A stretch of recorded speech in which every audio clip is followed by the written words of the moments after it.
We're in Tallinn, in Estonia. Having worked our way through all the Nordic countries, we had to just come and see what Tallinn looked like. It's one of the most prettiest of all cities, medieval town, but in fact its roots go way back, sort of 12th, 11th century. And it was always the prize of the area because it's such a trading port. And over the centuries, it's been overwhelmed by Sweden and over by Russia. But these days, it's fully independent, Estonia is. But the best thing about it, they've managed to preserve its ancient history, like this, the town square, for example. Honestly, if you pinched me, I would say that this is a Disney look-alike, but it's the real thing. It really is beautiful. And it's not always been the scene of happy stories, but right now it is a tourist mecca. And we are going to go up here by foot, up here, up here, up there.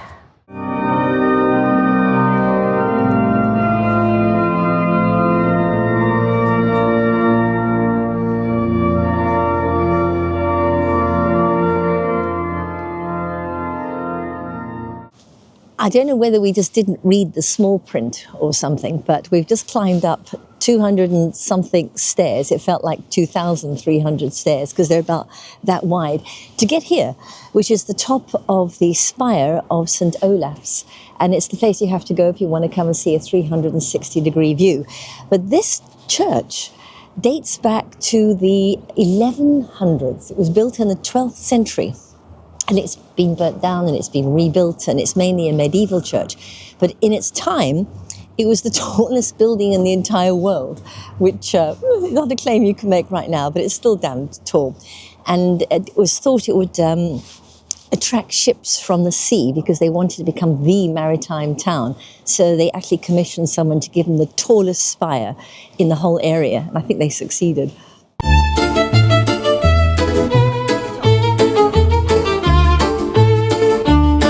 What's wrong with us today? We've got Estonian Tallinn fever, and every stairway has to be climbed. And they're not easy stairways, believe you me.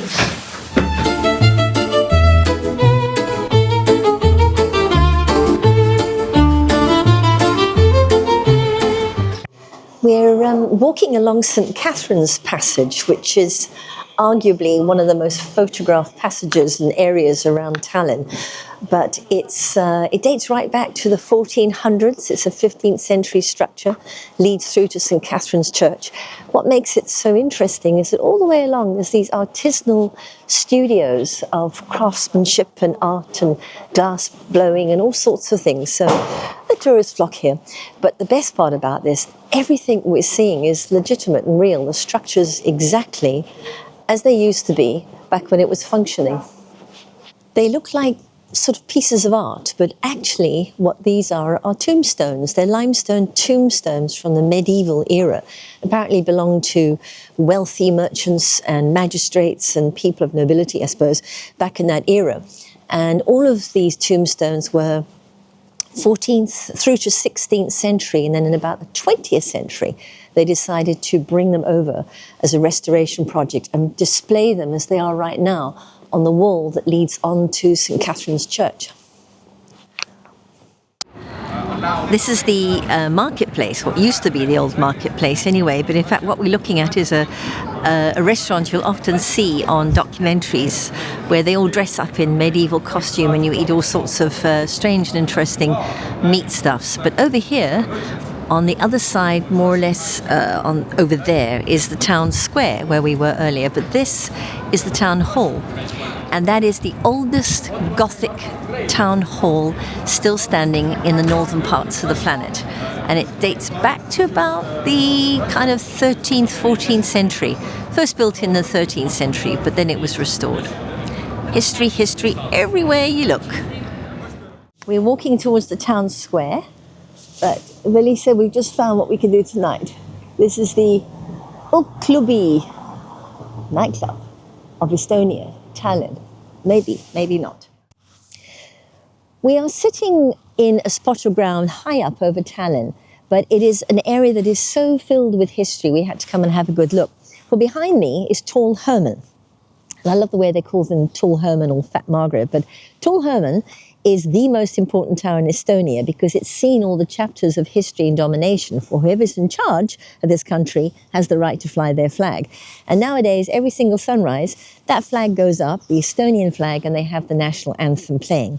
It's attached to Toompea, which is the seat of parliament in Estonia. And directly opposite, as a reminder of some other parts of history, is the Alexander Nevsky Cathedral. It's beautiful. But this Russian church sitting directly opposite the Estonian parliament is a very strong reminder of times gone by.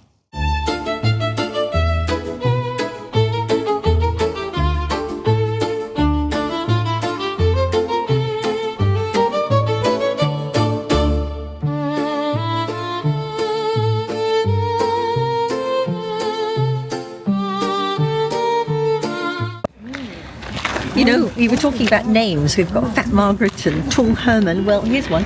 We're on the artillery side of this seriously old medieval wall. And there are various towers, but here's my favourite.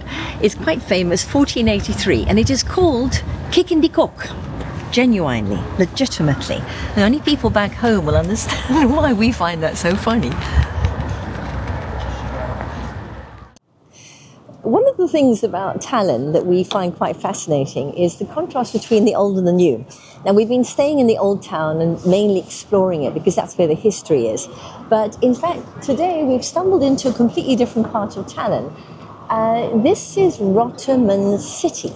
And back in the 1820s, a chap called Rotermann founded a sort of trading and industrial factory almost area, yard, if you like, well positioned between the old town and the port, which is just over there. And in its day, it was really kind of mucky and working. And over time, it's evolved to becoming this futuristic modern city with art and offices and lots of IT and Silicon Valley type reputation. Completely different to everything we've seen so far.